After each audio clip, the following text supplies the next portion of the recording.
Working with the right professional, yes, it's important, but you don't need me to tell you that financial success starts at home.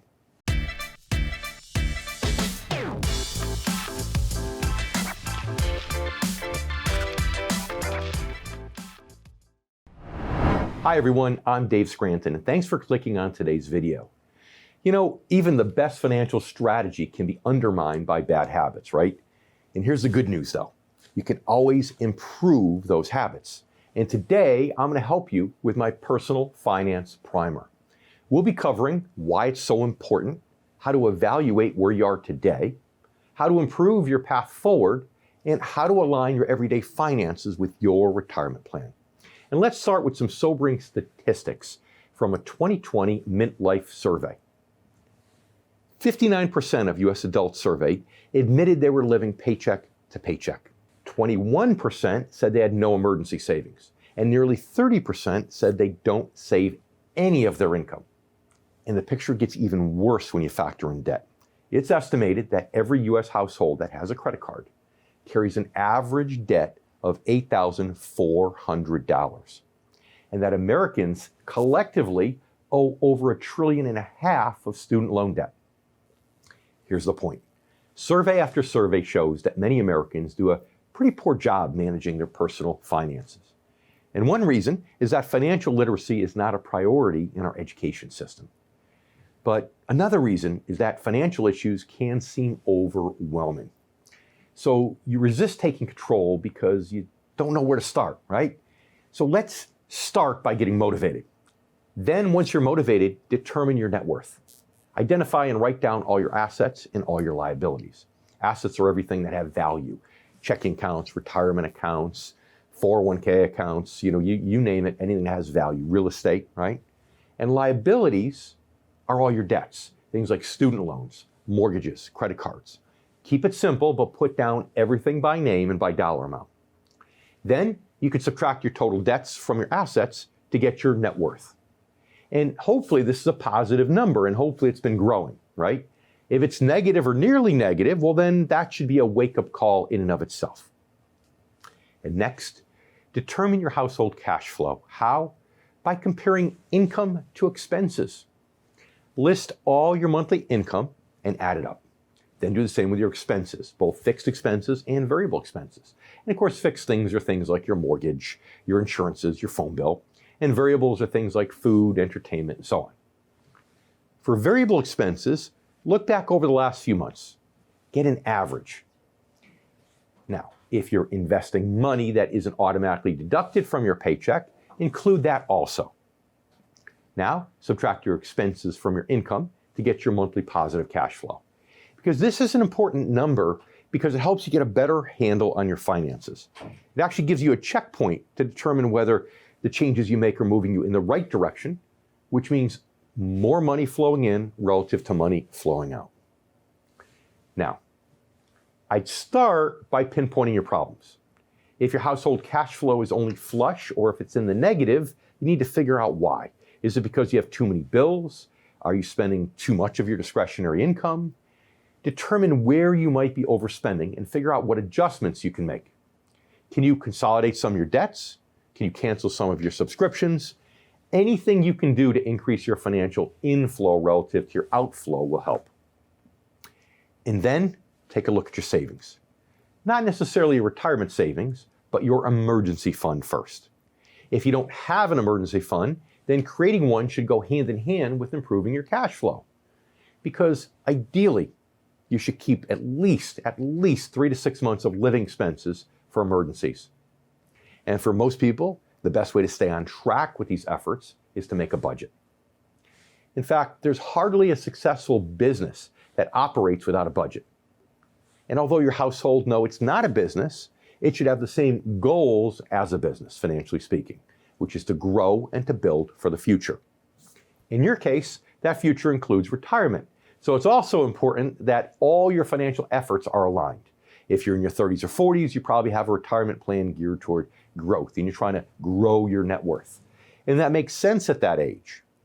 But if your household finances are in disarray, you still need to improve that situation ASAP. Now, if you're in your 50s or 60s and your personal finances are a mess, then you need to start working to improve that situation immediately, faster than ASAP. Heading into retirement, you want to have as little debt as possible. And you want your net worth and your cash flow figures to be as positive as possible, especially cash flow. Even if you think you have plenty saved for retirement and you're not worried about the poor state of household finances, you need to take action. Complacency is dangerous. And here are two more crucial steps to take at this stage of life. First, identify your specific retirement goals. Next, make sure you have a financial strategy that suits these goals. In my experience, that means working with an income specialist to shift your investment focus from growth to retirement income. Think about it. Even if you've done a poor job with your personal finances up until now, what's allowed you to keep going and live comfortably so far? And the answer is your income, right? Income is the key. And that's truer now than ever once you retire. And I'm here with Jeff Small, president of Arbor Financial Services, as well as Jim Rogers, the chairman of Rogers Holdings and Beal and Trust Incorporated. Gentlemen, great to have you both back on the show as usual. I am delighted to be here. I'm in Singapore in quarantine. In Singapore in quarantine? Well, I know you're in Singapore. I'm sorry to hear you're in quarantine, Jim. We're kind of all in quarantine, though, in general with this virus. However, we're talking about personal finance today. And I know you studied philosophy. What is your personal philosophy when it comes to managing money? Buy low and sell high. That's a pretty easy one. You can give us... No, I know it sounds easy, David, but it is not easy. Sounds so easy and it sounds so wonderful. And you see people on TV and you say, I could do that. I could have bought Apple. Ha. The problem is knowing what is low and what is high. That's the very difficult part. I have learned over the years to try to find things that are ignored and that are cheap because people ignore them, but where there's a positive change taking place. If you can find something cheap where there's change, good change taking place, you might make a lot of money. So buying incorrectly, you say, could be the biggest mistake when it comes to personal finances. And the average investor really doesn't know when to buy, do they, Jim? The average investor should not do anything until he or she knows a lot about something. Don't listen to hot tips. Everybody wants a hot tip, David. Everybody wants to be rich this week. Avoid hot tips and wait until you yourself know a lot about something, and then do some more research and then buy, and then call me, because that's how you get rich.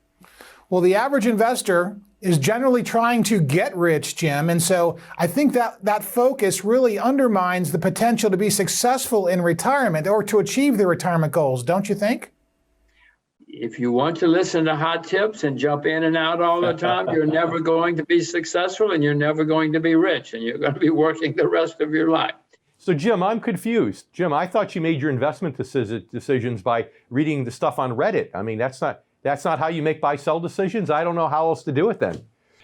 I watch David Scranton. I love it. I love it. There you go. That's good. That's good advice. And I appreciate the pitch. You know, you said last time we had spoken to you in June that it's bad to be young today. And I know you're talking about the national debt and what we're doing as a country. And I want to talk about that with you in the next segment. But do you think even as an investor, it's harder for young people today to buy low and sell high than maybe when we were growing up because of all the computerized trading and how manipulated values are? Well, you can always find something that's cheap. I mean, Russia's cheap right now. Commodities are cheap right now. There's always something that's cheap if you do your research and look around. And certainly the United States stock market's at an all-time high. That's not cheap.